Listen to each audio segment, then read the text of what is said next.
de ces localités, un grand centre carrefour qui facilite les entrées vers la ville de Goma, vers la ville de Bukavu et Butembo également, mais également la ville de Kisangani n'est pas en reste. Donc aujourd'hui, la ville de Goma, nous pouvons nous permettre de le dire qu'elle est coupée pratiquement de tout ravitaillement sur le sol, simplement parce que le FRDC venait de perdre le centre de Kanabayonga au nord Kivu. Qu'est-ce qu'il faut encore attendre de la montée en puissance de notre armée? Est-ce le problème? C'est comme l'avait déclaré le gouverneur militaire du Nord Kivu, que l'armée aujourd'hui est devenue un instrument de la politique. S'il décide, nous allons agir. Nous allons revenir autour de ces questions-là essentiellement avec notre invité, un habitué pratiquement des candidats président de la République en 2028, le recteur Louis-France Kouzikessa Ntotila qui est avec nous, avec qui nous allons échanger autour de ces questions parce qu'il se sent comme un poisson dans l'eau en termes de formation qu'il a comme analyste politique. Il est également expert des questions des droits internationaux, il est aussi expert en communication, mais je ne suis pas seul pour partager ces plateaux. Je suis accompagné de celui que j'appelle le Mbingazor de la presse congolaise, Nathan Kianzangeleka, à qui j'ai dit bonjour et bienvenue. Bonjour monsieur Nonon, bonjour à messieurs Louis-France, bonjour également à ceux qui nous suivent de partout à travers la République. J'espère que ce moment d'échange va justement permettre à ceux qui nous suivent de pouvoir cerner, en tout cas avec les analyses de monsieur Louis-France Kouzikessa, pouvoir comprendre ce que c'est la gestion justement de la République démocratique du Congo, parce qu'on a besoin de son développement. Exactement, il s'agit bien de la République où on doit traiter avec beaucoup plus de tact et de maturité. Je m'en vais dire bonjour et bienvenue au candidat président de la République en 2028, recteur Louis-France Kouzikessa Ntotila. Bonjour et bienvenue. Merci monsieur Nonon Kourou, merci à monsieur Nathan Kianza. Curieusement, vous êtes habillé de la même manière. Est-ce une coïncidence ou simple planification? Je ne sais pas. On se conforme déjà à votre campagne de 2028. Absolument. Ça sera le look de notre campagne et même ce sera le style gouvernemental. Tout celui qui veut être avec nous au gouvernement doit s'habiller comme ça, en noir et blanc. Il ne faut pas qu'on commence à voir des gens qui s'habillent en rouge dans un conseil des ministres. Il y a des vestes en bleu, en vert. Ce n'est pas beau. Il faut qu'il y ait l'uniformité même au niveau de la présentation des membres du gouvernement. Et je pense que nous pouvons de temps en temps penser à officialiser cette tenue comme une tenue légale. Donc légaliser cette tenue de noir et blanc. Ça ne préjudicie en rien la beauté que devrait avoir. Parce que le style, la France a son style. Le Ouest africain a leur style. Quand vous allez voir le petit Tchadien ici, président qui est en train de faire trimballer Félix Tshisekedi tous les jours comme médiateur. Le petit Tchadien, Idriss. Idriss, c'est un héritier. Edno. Et ça, c'est un réseau des héritiers. Oh. Un héritier qui accompagne notre héritier. Alors, en ce moment-là, il est habillé en look, il est en robe. C'est modeste que d'être en Weston rouge aujourd'hui, en Versace bleu demain. Ce n'est pas beau à voir. Merci beaucoup pour l'invitation et je pense que le peu de temps que nous allons passer, ce sera à l'intérêt de notre peuple, de notre pays. Très bien, Louis-France Kouzikessa Ntotila. D'entrée des jeux, je m'en vais vous demander le message du président de la République à la nation. C'est comme d'habitude, chaque 30 juin, il a un message adressé à sa population. Est-ce que vous, ces messages vous a convaincu ou bien, une fois de plus, vous n'avez pas été persuadé par sa manière de présenter les choses? D'abord, il faut partir de soubassement. Je l'ai dit ici sans crainte d'être contredit. C'est que nous ne sommes pas un État et nous ne sommes pas un État indépendant. On ne peut pas parler de l'indépendance de l'État congolais aujourd'hui s'il y a déjà un débat sur la reconnaissance de l'État congolais. Plus grave encore, pour être un État indépendant, cet État doit être soumis à des exigences. Il y a des exigences qu'il faut à ce qu'un État soit appelé indépendant. Il y a des préalables, il y a des soubassements. Et j'ai fait une note hier pour rappeler qu'il y a deux notions essentielles. L'une du droit international et l'autre de la politique internationale qui fondent un pilier bilatéral de la science et qui accorde l'existence juridique d'un État indépendant. J'ai parlé de la notion de la légalité et j'ai parlé de la notion de la légitimité. Vous ne pouvez pas parler de l'indépendance d'un État si les deux notions entrent en contradiction. On entend par la légalité la reconnaissance. Et quand on jouit de la reconnaissance en tant qu'État, on jouit de la reconnaissance au point égal que tous les autres États du monde. Si vous voulez que l'État congolais soit considéré comme tel, il doit être au même degré, à la même capacité que la France, à la même reconnaissance que les États-Unis d'Amérique, à la même reconnaissance que la Belgique. Dès lors que M. Tshisekedi s'est fait protéger par des mercenaires extérieurs. On a dit que ce sont des instructeurs, selon Tina Salama, son porte-parole. Ils ne sont pas des Moupompa. Ce sont des plus blancs. des Païkongi là chez moi. Ce sont des étrangers. Il y a une partie de la souveraineté de l'État congolais qui est mise en jeu. Ok? Nous parlons de la légalité. La légalité, c'est la reconnaissance juridique. Mais dans la reconnaissance juridique, il y a plusieurs dimensions qui entrent en ligne de compte pour certifier que cet État est réellement reconnu juridiquement au niveau international. Parce que la reconnaissance, elle est aussi politique. Elle n'est pas que du droit. La reconnaissance politique se résume par un élément. Quel est le regard de M. Macron vis-à-vis de M. Félix Tshisekedi, le président de la République congolaise? Quel est le regard du président américain vis-à-vis du président congolais? Quel est le regard du roi belge vis-à-vis du président congolais? Quel est le regard des États, bien évidemment que vous appelez colonisateurs, ou des colonies, des anciennes colonies, vis-à-vis de notre État? C'est une dimension importante qui identifie à quel point un État est réellement reconnu légalement ou juridiquement au niveau international.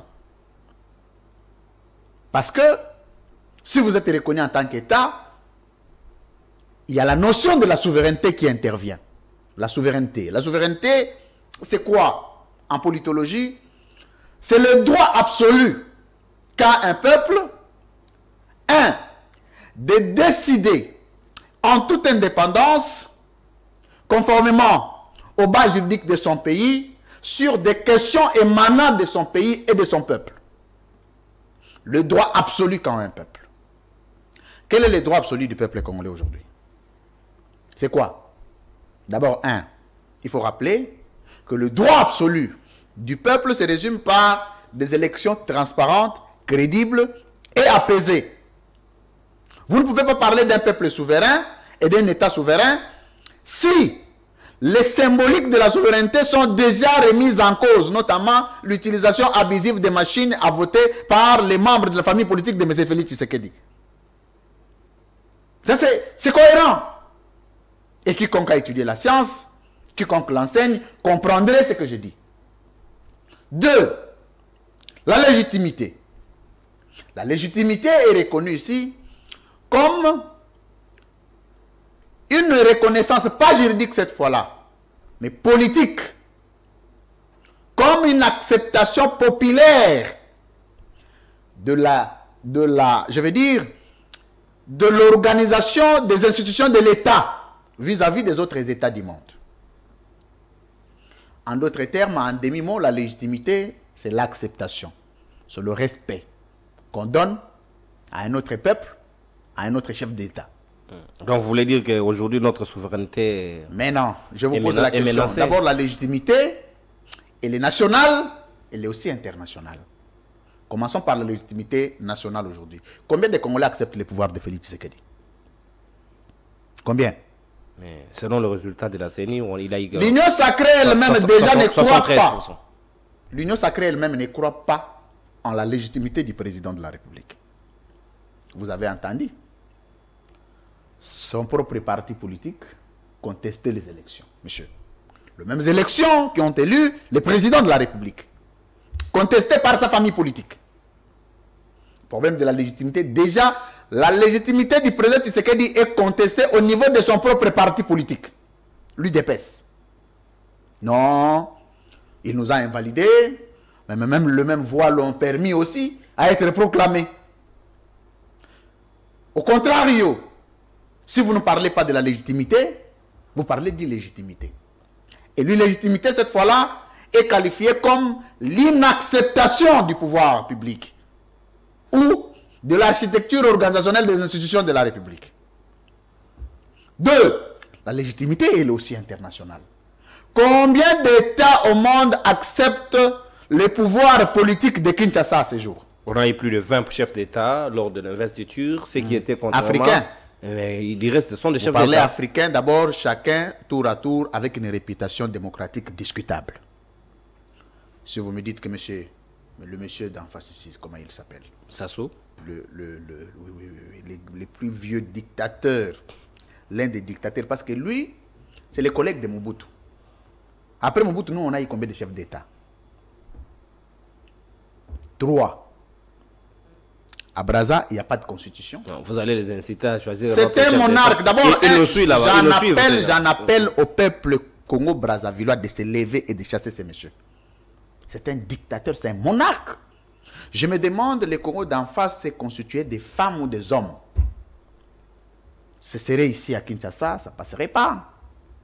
Monsieur. Mais à Kinshasa, nous nous plairons contre les Rwandais et aussi se moquent de nous. Si nous étions forts, on allait en finir avec les Rwandais. Là, c'est un pouvoir public. Mais pas la capacité de... Le peuple congolais a une forte capacité de s'élever. Posez la question à l'ancien président de la République, Joseph Kabila. Cette question, il vous dira, c'est quelle est la nature du peuple congolais. Le peuple congolais peut vous donner l'impression d'avoir peur. Mais le jour où il doit se lever, il se lève et il se lève de la pire manière. Vous avez vu en 2015, en 2016, voire en 2017. Donc, j'étais disant, combien d'États au monde aujourd'hui considèrent que le pouvoir de Kinshasa est légitime? Combien l'acceptent?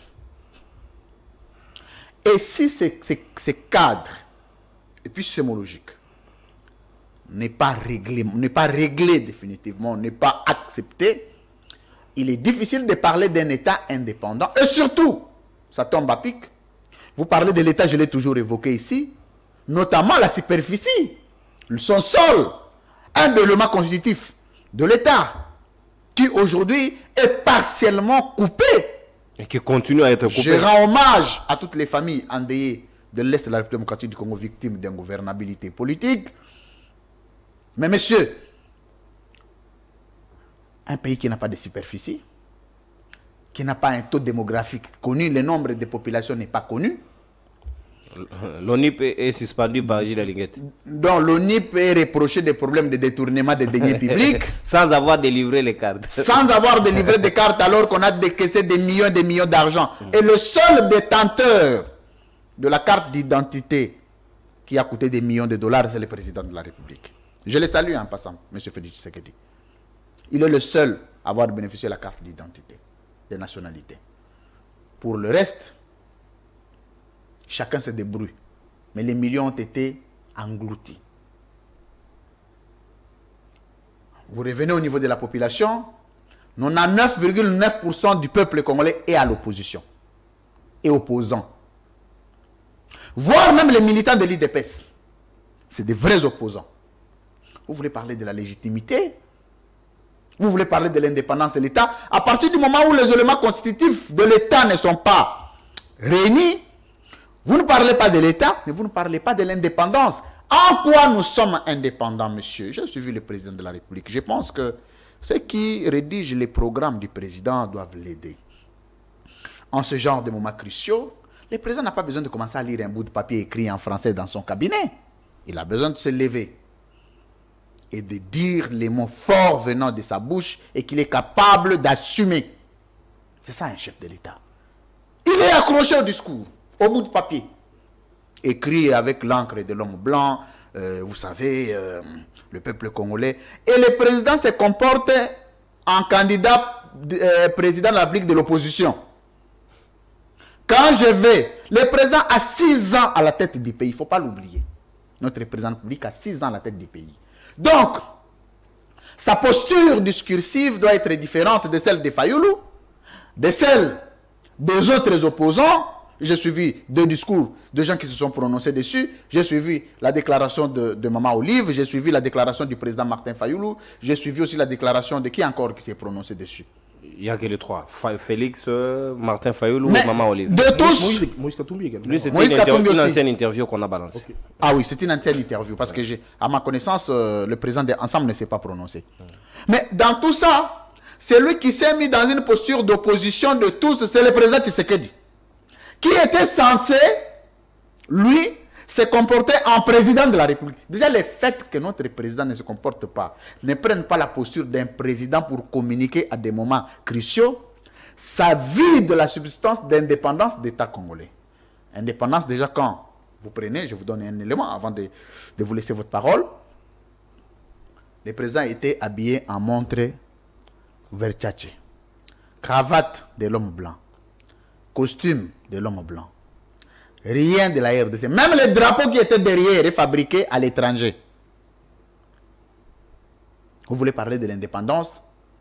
Mais si nous parlons de l'indépendance, nous aussi nous devons dire en quoi, quels sont les efforts que nous avons fournis en tant qu'État pour nous autosuffire. Et je pense que ce matin-là, je ne sais pas à ma connaissance que le président avait mangé notre nourriture à nous. Les foufous, les pondous. Et les meubles sous lesquels il est installé, C'est venu de l'étranger, monsieur. les téléprompteurs qu'il a utilisés, De l'étranger. mais au juste. Vous dites, non, nous sommes le peuple indépendant. Nous sommes des esclaves. Et nous continuons à être des Non, esclaves. ça, c'est quand même trop fort. Et le France. peuple congolais, On nous n'est pas- devons... on n'est pas s'il quand vous même plaît, esclaves. Nous sommes des esclaves. Alors, le France, pour être indépendant, il ne faut pas mettre du Versace, il ne faudrait pas mettre de veste, de cravate, comme Tshisekedi l'avait mis, pour démontrer que nous sommes indépendants. Quand vous allez au Burkina Faso, Ibrahim Traoré, pour exprimer son mécontentement et son désintéressement au néo-impérialisme, il s'habille à des tenues cousues dans son pays et des symboliques militaires de son pays. Quand vous allez en Russie, non, en l'autre pays qui se bat avec Au la Mali. Russie, quoi, L'Ukraine. à l'Ukraine, Ouais. le président est habillé en tenue locale, symbole de l'appartenance nationale, nationaliste, loyaliste, mais aussi et surtout indépendantiste de son pays. Il n'y a pas que ça. Mais il fallait que Tshisekedi mette du raffia. Non, il ne pouvait pas mettre du raffia, mais on devrait avoir des symboles. En ce jour-là, vous savez, moi, quand je suis président, c'est un jour exceptionnel qui symbolise notre indépendance. L'indépendance a plusieurs secteurs, notamment le secteur culturel. Mais les styles que vous allez imposer en 2028, que tous nous avons portés ici, arborés, ça Oui. vient aussi de Ça vient- l'étranger. ça vient En de quoi la France. vous allez apporter Surtout que l'indépendance vous-même, vous êtes du moment en où vous-même Suisse, vous êtes arboré? cravate Nous sommes noire. tous C'est concernés. C'est super important. C'est la France. C'est super important. Le 30 juin, le jour de l'indépendance, le style ne peut pas être le même. Ce sont des notions symboliques. C'est comme tu vois un médecin qui est dans une salle d'opération, un bloc opératoire, En qui fait. est habillé en costume. Tu vas dire quoi? Non, parce qu'il est médecin, il parle français, il doit s'habiller comme ça. Chaque lieu a ses symboliques. Je vous dis comme quelqu'un qui fait des recherches sur des questions géopolitiques et des relations internationales. Je ne peux pas comprendre que M. Nathan, que tu viennes ici, sur ces plateaux en culotte. Tu penses vraiment que tu ne t'habilles pas en culotte chez toi? Tu es sûr que tu ne t'habilles pas en singlet chez toi? Si. Mais pourquoi tu n'amènes pas ici? C'est parce que le contexte et les circonstances de chaque événement doivent caractériser le symbolique du même événement. Nous parlons de l'indépendance. Ce jour-là, il fallait dire à la nation que nous n'allons consommer que la nourriture de chez nous. Toute la nourriture venue de l'extérieur doit chômer ce jour-là. Vous voulez parler de l'indépendance ce jour-là. Tout le jour-là, nous devons nous habiller en tissu raffia. Voire en pagne. Chez nous. C'est une révolution, monsieur. Et la révolution a un prix. Il faut communiquer avec l'homme blanc notre mécontentement. Qu'à un certain moment de la vie, nous ne sommes pas d'accord avec lui sur ceci, sur cela. Et voici en tant que peuple notre manière de nous comporter pour exprimer notre indifférence à son comportement. Mais non. Vous faites la routine, mais vous appelez ce jour-là spécial. En quoi ce jour est spécial? Si le jour est spécial, les comportements devraient l'être aussi. Indépendance économique. À ma connaissance, le président Tshisekedi, 6 ans à la tête du pays, n'a jamais fabriqué un gâteau au niveau local. Un gâteau, monsieur. Il nous a dit ici qu'il faisait du pain à base de manioc. À la 10e rue, personne n'a mangé un seul de ces pains fabriqués à base de manioc. Ce serait une bonne initiative. L'indépendance économique. Qu'est-ce que nous mangeons de chez nous ici? Vous allez voir, vous invitez les gens au restaurant, quelqu'un va vous dire avec légèreté, je vais manger ketchup à la bolognaise. Et on est fiers. Mais enfin, je vais manger et ça c'est plus aux jeunes filles. Parce qu'il n'y a pas d'impulsion. Il n'y a pas le centre d'impulsion. Indépendance économique. Vous allez chez moi dans le Bandundu. Pour que les sacs de manioc quittent le véhicule arrivent ici, vous avez des péages et des péages, des taxes et des impôts à payer pour nourrir votre peuple. Mais quand il y a des gens qui viennent avec des sacs de... Comment on appelle? Comment on appelle ça? Je sais pas, les trucs que vous mangez là, les boudins, comment vous appelez ça? Hamburger. Et les hamburgers, il y a des exonérations. On les appelle les hommes d'affaires. Comment on appelle? Il y a un terme. Hein, les hommes d'affaires congolais, tout ça. Des exonérations de taxes et impôts. Donc, les hamburgers peuvent entrer ici dignement avec des exonérations venues du Liban. Mais les maniocs venus du Bandundu, du Congo central, il faut des impôts, des taxes exagérés. Vous vous appelez un État indépendant, monsieur? État indépendant. Le président est dans au 100, où il est au 100 ou 200e voyage à l'étranger. À peine 10 voyages au niveau interne. Et spécialement à des provinces minières. Oh, qu'est-ce que vous voulez dire par là? J'ai dit que je constate que le président, le nombre de voyages à Lubumbashi, au Katanga ou au Lualaba sont plus élevés que dans les autres provinces. Si vous me dites le contraire, vous m'éprouvez.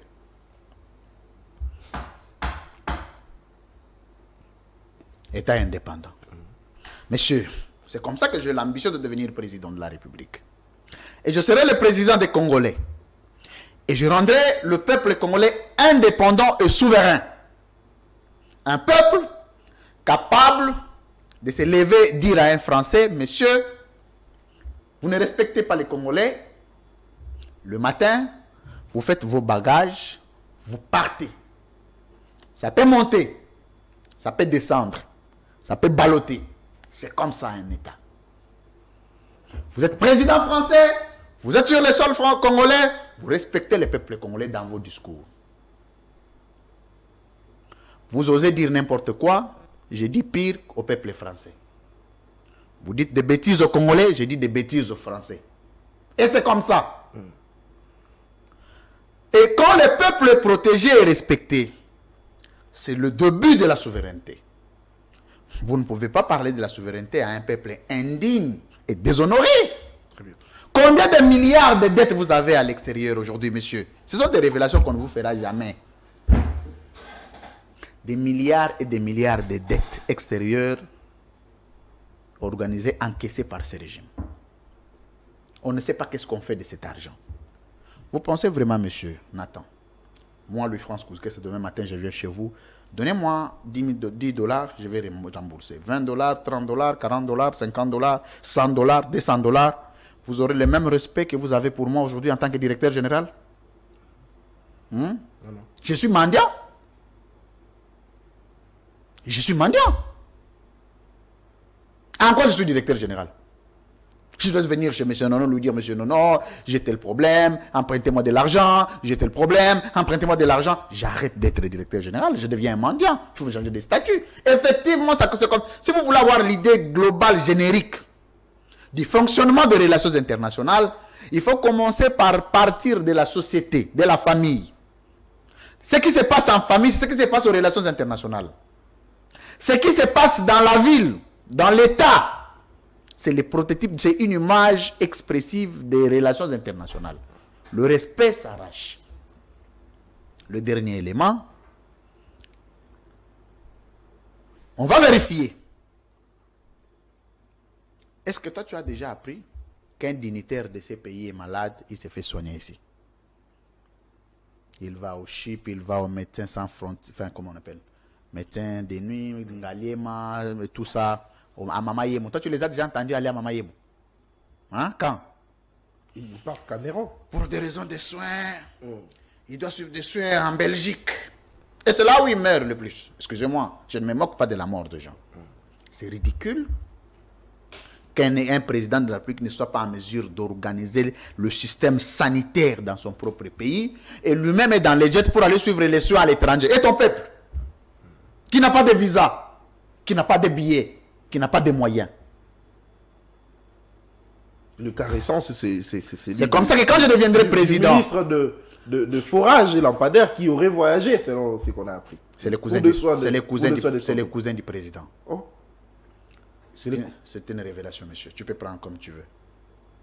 Maintenant, il est couvert des immunités tribales. Je vous avais dit qu'à ces messieurs, on ne fera rien. Ici. C'était ici. On ne fera rien de ces messieurs. Qu'est-ce qu'on a fait de lui? Les immunités tribales sont plus mieux et de très loin que les immunités politiques et parlementaires. Là n'est même pas mon sujet. Donc il est parti, c'est fini, il ne va plus revenir. Tant mieux pour moi. Est-ce que moi j'ai vraiment... Toi, tu m'as déjà entendu parler... Excusez-moi, tu m'as déjà entendu parler de ces histoires-là. Quand? Pour moi, c'est des bêtises. Je n'ai pas le temps pour des bêtises. Il y a un peuple meurtrier, un peuple clochardisé pour lequel nous devons nous battre. Très bien. Nous n'avons pas besoin de prêter attention à un groupuscule de comédiens érigés en sous-état pour faire des spectacles et des feuilletons de novelas. Alors, monsieur Lufrance Kozekessa, une deuxième question avant de remettre la parole à monsieur Nono. Alors, qu'allez-vous faire si vous êtes président de la République pour que le Congo soit indépendant? Parce que tout au long de cette émission, vous avez dit que le Congo n'est pas indépendant. Et vous avez une ambition à être président de la République en 2028. Qu'allez-vous faire pour que le Congo soit indépendant? Je le disais, monsieur Nathan, il faut le rappeler que j'ai une offre politique. Il ne faut pas que après avoir été président de la République, vous commencez à tâtonner pour gérer le pays. Mais la planification de la gestion gouvernementale repose sur le programme de gouvernance d'un président de la République. Du reste, élaboré par moi-même. 1. La souveraineté et l'indépendance de l'État et du peuple congolais reposent sur l'organisation de l'État. Je suis toujours revenu sur cette notion, l'organisation de l'État. Et dans l'organisation de l'État, lorsque vous dotez à l'État une indépendance économico-sociale, où le peuple se prend en charge l'autosuffisance alimentaire, vous dotez à l'État l'indépendance d'une armée dissuasive, loyaliste à l'État propre, vous dotez à l'État une diplomatie agissante, pas agissante en termes de slogan, mais une diplomatie comment on appelle la diplomatie, le terme va me venir en tête, une diplomatie de proximité, une diplomatie réactive entre États, une diplomatie vraie, pas celle fabriquée à la 10e rue, mais vous dotez à l'État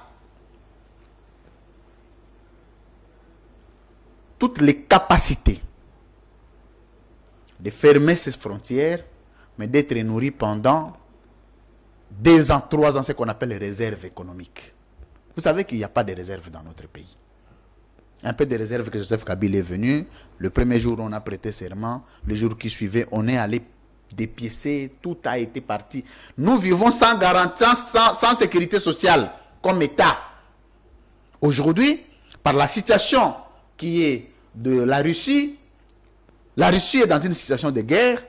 On demande, on ne fait pas recours aux autres États. Ils se servent de leurs réserves économiques. Les États-Unis peuvent te dire qu'ils ont une réserve économique de 100 ans. C'est-à-dire qu'on peut fermer les frontières pendant 100 ans, ils vont vivre dignement en tant qu'un peuple. Et ça, lorsqu'il est maintenant question, parce que j'étais en train de dire que les conflits en relations internationales font partie de sujets d'études et de vie des États. L'existence des États repose sur les conflits et les guerres. Les guerres et les conflits font partie de la nourriture des États. Mais avant d'attaquer un État, avant d'aller en guerre avec un État, avant d'aller en conflit avec un État, vous devez d'abord étudier la capacité de résistance et de confrontation de cet État. Quelle est notre capacité de résistance et de confrontation aujourd'hui? Je vais vous poser une petite question, comme j'en ai pas les trois, mais je me suis toujours posé. Nous sommes capables de mener la guerre avec quel État au monde et puis en vaincre? Nous, là. Vous voulez parler de la souveraineté et de l'indépendance, il faut commencer par là. Quel est l'État au monde avec lequel nous pouvons faire la guerre et les vaincre sans demander recours aux autres États du monde? Quel État? On doit s'exercer, on doit commencer d'abord. Il ne faut pas oublier. Non, quand vous allez avec les Rwandais, comme nous allons trop loin, nous sommes incapables de dissuader des poches résiduelles d'insécurité. M23, les Mbororo. C'est une guerre asymétrique, c'est très compliqué. Hein. Ce ne sont même pas des guerres. Ça, ce sont des conflits. Et ce sont des poches résiduelles d'insécurité. Ce ne sont même pas des guerres entre États. La guerre, c'est entre États. L'État ne mène pas la guerre avec des structures de la rébellion. C'est une perception réduite, diminutive et disparate de l'État. L'État est un monstre. Mais quand vous devez résumer l'État aux poches résiduelles d'insécurité, non, le M23 nous font ceci, mais vous mènerez la guerre avec quel État? Non, c'est les supplétifs de ça, c'est comme les gens aiment beaucoup les Français ici dans notre pays. J'aime beaucoup parce que Patrick Mouya parle très bien français. C'est même pour ça qu'il a été reconduit. Alors quand il dit non, les supplétifs du M23, le président Tshisekedi dit ah, c'est savant. Tous les jours dans les conseils des ministres, les supplétifs. Mais c'est une honte qu'un État soit incapable de dissuader les supplétifs. Le supplétif, c'est une structure de rébellion secondaire ou subsidiaire d'une armée loyaliste. C'est même pas une armée loyaliste. Nous sommes incapables. Mais nous serons capables parce que la guerre... Mais il vous souviendra que le secrétaire général des Nations Unies a dit que les M23 avaient des armes sophistiquées, plus qu'une armée moderne aujourd'hui. C'est compliqué, hein? Donc, nous aussi, comme il s'agit d'une guerre, d'une armée qui a une guerre moderne, nous n'avons pas une armée moderne pour dissuader. C'est ça le langage. Vous savez, en diplomatie, vous savez les problèmes avec nous, les Congolais, nous n'analysons pas le langage diplomatique. Quand vous faites des recherches doctorales en relations internationales, on vous enseigne les langages, les signes diplomatiques, les symboliques diplomatiques. Quand on dit que le M23 ont une armée équipée moderne, donc si nous sommes incapables de dissuader, donc nous ne sommes pas équipés, modernisés. Point. Continuez. Et dans cet ordre d'idée, lui, France Kouzikessa, le 30 juin, nous avons été pris par surprise. Non. Je suis là pour te poser des questions. Vous serez témoin de l'organisation et de la gouvernabilité de l'État congolais en 2028 si je suis passé président de la République. Vous comprendrez comment on gère un État. Je serai le modèle de chef d'État du monde. Les Américains là, ils viendront apprendre la gestion de l'État ici, au Congo. Les Français, ils viendront ici. Ne parlons pas des Africains. On prend un dernier aspect de ces volets sécuritaires, parce que nous courons derrière le temps. Est-ce qu'aujourd'hui, lui, France Kouzikessa Santotila, à vos yeux, vous avez vu que le rebelle du M23 et de l'AFC de Nanga se sont permis quand même de frapper le jour du 30 juin et nous récupérer les centres de Kanabayonga, qui aujourd'hui représentaient les carrefours pour accéder à plusieurs villes où Goma est asphyxié aujourd'hui? Est-ce que c'est pour nous dire que vous êtes aussi faibles, nous pouvons pousser les bouchons plus loin? Si vous faites de la blague, ce sera comme de l'AFDEL, ils peuvent atteindre Kinshasa à l'un des 4 matins. Tu as dit, tu veux que j'ajoute quoi? Non. Sans être professeur en relation. C'est une question. Non. Sans être professeur en relations internationales, tu as répondu. Mais tu veux que j'ajoute quoi? Parce que je n'ai pas une autre réponse plus que ça. Pendant le 30 juin. Mais ce sont des symboliques. Je vous ai dit que les relations internationales reposent sur les symboliques. De la même manière, on choisit de nous attaquer le 30 juin. De la même manière, les 30 juin, le président reste dans un discours de papier. Enregistré vendredi. Et ce sont les discours bidormants. Vous connaissez les discours bidormants? Ce sont les dormants. C'est pas chaud. Non, c'est pas chaud. C'est pas à jour même. Non, c'était congelé. Ils ont écrit... Un discours congelé. Et c'est la même tenue qu'il a portée lors du Conseil supérieur de la magistrature, de la défense plutôt, et c'est la même tenue qu'il a tenue les discours. Ce qui revient à dire qu'après la réunion, jour. il a enregistré. Le même jour. Est-ce que le président a besoin d'un bout de papier pour commencer à raconter les Français en face des Congolais? Le président a besoin de dire... Malheureusement, personne ne croit au président Tshisekedi. Même lui-même ne croit pas en lui. Vous voyez, il ne promet plus. Hein? Quand il prend les discours, quand il parle maintenant, il ne promet plus. Il commence à dire, je m'engagerai. Je ferai un effort. Non, dis plutôt que je donne 48 heures. Parce que le président Tshisekedi avait dit, vous savez, la gestion de l'État... c'est aussi la préparation. C'est aussi l'organisation. Et je suis toujours convaincu tous les jours que le président Tshisekedi n'est pas entouré. Il est seul et il s'embrouille seul. L'entourage, on l'a choisi. Hein? Non, mais on lui imposait pas un entourage. Pour mieux vous faire entourer, vous-même, vous devez savoir ce que vous voulez. C'est vous le problème. Non, le problème, c'est lui-même. Non, le problème, c'est lui-même. Parce que si tu ne sais pas choisir de bons collaborateurs, c'est que toi, tu as toi-même un problème. Regardez, monsieur Nononkuru. Qu'est-ce que le président de la République avait prévu dans son programme de gouvernance sur la situation sécuritaire de l'Est pour son second mandat, pour lequel il aurait été réélu? Si c'est à cause des récupérations de certaines parties de notre territoire que le président a été réélu, c'est une thèse qui vient nous confirmer l'hypothèse de dire que le président n'était pas réellement réélu. Parce qu'il vient de perdre. Parce que le peuple vote les programmes. Mais partout le président est passé, il n'a rien dit de son programme. Il n'avait rien dit de son programme. On l'avait voté sur base de quoi? Du populisme. Le président devrait nous dire, monsieur, les dames, voici ce que je ferai, voici ce que je ferai. Sur base de ça, on devrait l'élire. Mais on l'a élu sur base de quoi? Parce que partout, le président s'est promené, il n'a même pas présenté son programme. Ce qu'on appelle projet de société. Jamais. La remontada et la crédibilité. 2. Retrouver. Je voyais toujours écrit unité, sécurité et crédibilité. On appelle ça programme. Ah là là. Ça, ce sont des slogans de campagne. Encore une fois, il y a eu un vide. Le peuple... En fait, nous avions espéré dans un vide. Et même l'IDPS aujourd'hui s'en rend compte. Mais qu'est-ce que l'IDPS viendra encore dire après le départ du président Tshisekedi en 2028? L'IDPS viendra encore dire quoi? Que donnez-nous les pouvoirs, nous allons faire quoi? Nous allons transformer le pays, c'est ça, hein?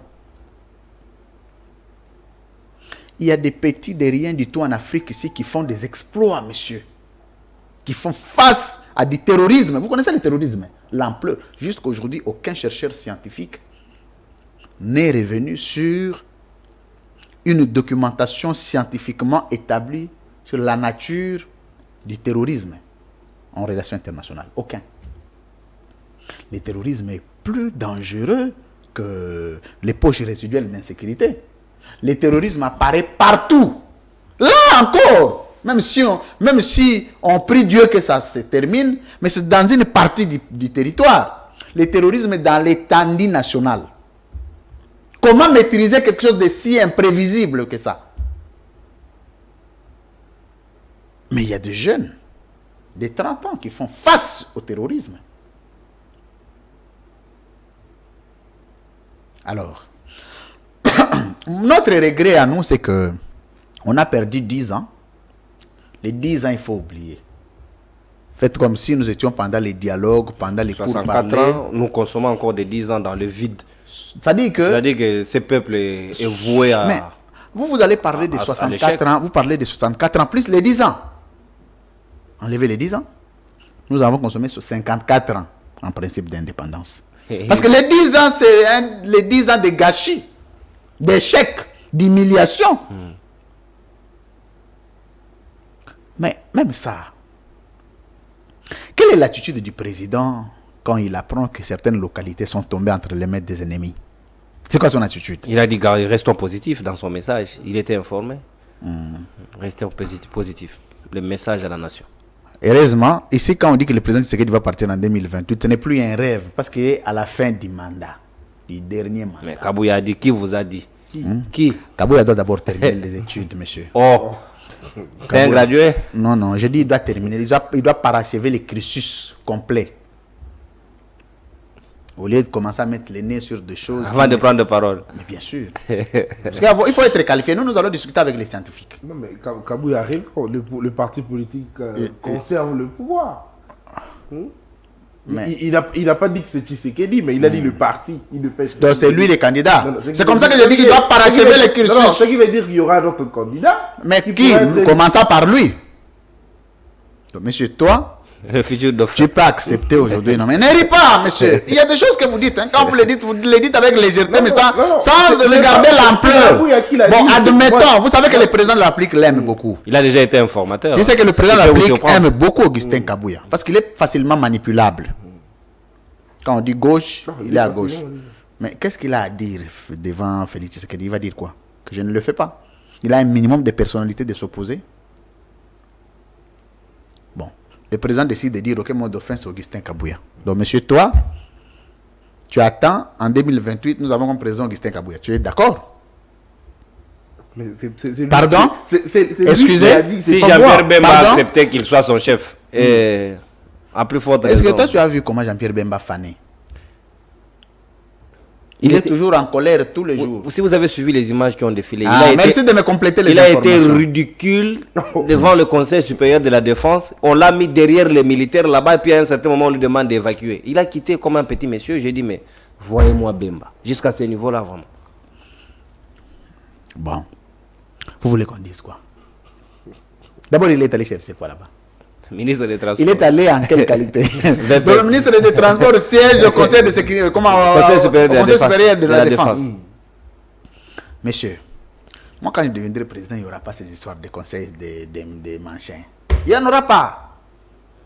Il n'y en aura pas. Mais ça c'est constitutionnel. J'ai Vous une n'allez pas mentir vision. sur la Constitution. Non, le Conseil supérieur de la Défense se tient régulièrement. C'est pas circonstanciel. J'ai un programme de gouvernance, monsieur. J'ai les critères pour être ministre de la Défense. J'ai les critères pour devenir général. J'ai les critères pour devenir colonel. J'ai des critères, non. Ça ne peut pas être une affaire de moi net. Non. Oh, et Bemba et moi net. Mais pourquoi il a quitté? Il est remplacé par qui? Moi, Djamvita. Pardon? Moi, Pardon? Djamvita. Moi, Excusez? Moi Djamvita. Ah. Les frères de Noël Tchad. Moi Djamvita. Donc, si vous avez des critères, mettre des gens qu'il faut à la place qu'il faut, vous n'avez pas besoin de commencer à crier tous les jours. On nous a attaqués. Non. Vous appliquez mon programme de gouvernance, monsieur. Dans mon travail doctoral, j'ai écrit 3 pages sur les stratégies géopolitiques qui peuvent permettre au Congo d'être éternellement pacifique. Je prends ces pages-là, je te donne à toi non, non, aujourd'hui, tu appliques, la guerre est terminée. Le conflit est terminé. Mais faites-le aujourd'hui. C'est pour Je la vais donner à nation. qui? Non, Vous faites pour le parce que président. les Vous sangs donnez qui au président coulent, les sangs qui Tshisekedi. coulent là ne vous contentent pas, lui, François. J'ai dit ceci. Je prends 3 pages. Je peux vous jurer sur la tombe de ma mère et de mon père. Je vous donne 3 pages de mon travail.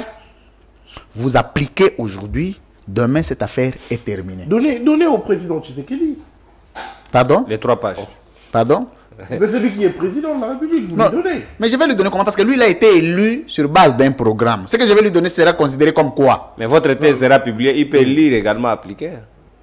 Non. Je vais publier ça après son départ. Oh. Parce que tu peux défendre, mais sans publier. Ouais, ouais. On est arrivé pratiquement à la fin du Je France. soutiens, Ouais. mais la publication peut tarder. On vous accorde 2 minutes pour s'adresser à la nation en termes de conclusion parce que nous venons de passer des moments difficiles avec la population de l'Est qui t'attend surtout pour 2028. Quel est le message que vous avez pour ce peuple-là, souvent meurtri, qui est presque abandonné à leur triste sort? Ils attendent quand même un ouf de soulagement pour que ce cycle infernal s'arrête. Vous, candidat président en 2028, quel est le message que vous avez adressé à la population de l'Est? On finit par là. Mes très chers Congolais, c'était important que le président Tshisekedi devienne président dans ce pays et l'IDPS prenne les pouvoirs. C'est une charge de moins dans l'histoire politique de notre pays. Ça nous permet d'être soulagés et de nous éviter les bruits pour rien. J'ai l'offre politique et je deviendrai président de ce pays parce que je suis préparé pour ça. Et j'ai écrit plusieurs alternatives qui peuvent permettre à ce que ces pays soient définitivement pacifiés en 3 mois. J'en ai la capacité parce que j'en ai fait des recherches. J'ai essayé de comparer avec d'autres États qui ont traversé la même situation que nous. Je peux vous garantir, très chers Congolais, que je suis président aujourd'hui. Demain, l'affaire de l'Est est terminée. Ce que nous vivons aujourd'hui, c'est l'ingouvernabilité. Au-delà de l'ingouvernabilité, c'est l'incompétence. Tout simplement, à tous les niveaux de l'État. Mais cette situation n'est pas une situation qui est éternelle. C'est une question de temps. Et ça va se terminer. Ça va se régler. Le jour où nous ferons la remise et reprise avec le président Tshisekedi, le matin qui suivra, vous serez fixé de comment cette situation doit être réglée. Entre-temps, ce n'est même pas une affaire de Dieu. J'ai entendu les pasteurs le jour de la prestation de serment du président. Non, Seigneur, aide-nous. Non. Dieu est pour tout le monde. Dieu est pour les Rwandais. Dieu est pour les M23. Dieu est pour le Congo. Dieu est pour la France. Dieu est pour les États-Unis. Dieu est pour tout le monde. C'est à chaque État de s'organiser, de s'équiper, de se doter une capacité de résistance et de confrontation en cas d'éventualité et de conflits intra-étatiques ou interétatiques. C'est à l'État de s'organiser et de se doter une architecture organisationnelle de l'État moderne, à jour, capable de faire face aux problèmes que peut traverser son peuple. En attendant, si ceci n'est pas fait, il faut arrêter de commencer à aller dans les églises. Je suis chrétien. Je le ferai autant. Mais Dieu ne viendra pas se battre pour le Congo. Non. Dieu a donné le Congo ce qui était de son pouvoir. Et c'est au Congo et aux Congolais de faire usage. Notre combat avec la nouvelle génération aujourd'hui, c'est de doter au peuple congolais un État réellement indépendant et souverainiste, parce que nous ne le sommes pas. Nous allons commencer par être État, et État indépendant et souverain, à travers mon programme de gouvernance, les 3 R, la refondation, la relance et la redéfinition de l'État congolais. Pour ce qui est de l'avenir de notre pays, je reste très convaincu, je reste très persuadé que même les plus grands États qui se sont développés, toute chose n'est pas parvenue en 1 minute. Il avait fallu qu'on fasse les cycles du reste infernal des événements, des successions de pouvoirs politiques pour à un certain moment arriver à une conclusion d'un homme idéaliste et d'un révolutionnaire. Et le pays en la tête a besoin d'un révolutionnaire. Un révolutionnaire qui s'oublie lui-même. Un révolutionnaire qui oublie sa famille.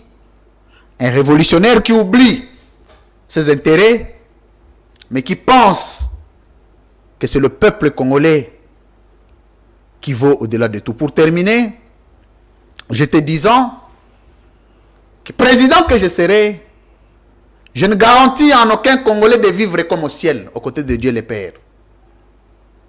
Je ne garantis en aucun Congolais de ne pas mourir, ni de ne pas tomber malade, ni de ne pas mourir ou de ne pas faire n'importe quoi.